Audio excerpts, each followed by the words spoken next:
রমজান পবিত্রতা, সংযম আর আত্মত্যাগের মাস। ঠিক সেই সময়টাতেই দেশের অদৃশ্য প্রাচীরে দাঁড়িয়ে কিছু মানুষ, যাদের চোখে ঘুম নেই, যাদের কাঁধে দেশের ভার, দেশের নিরাপত্তায় সীমান্তে নিরলস টহলে নিয়োজিত বাংলাদেশ বর্ডার গার্ড বিজিবির সদস্যরা।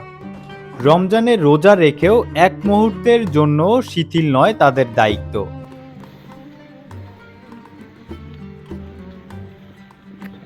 এই সীমান্ত শুধু একটি রেখা নয়, এটি সার্বভৌমত্বের প্রতীক, যেখানে এক পা ভুল মানেই বড় বিপদ।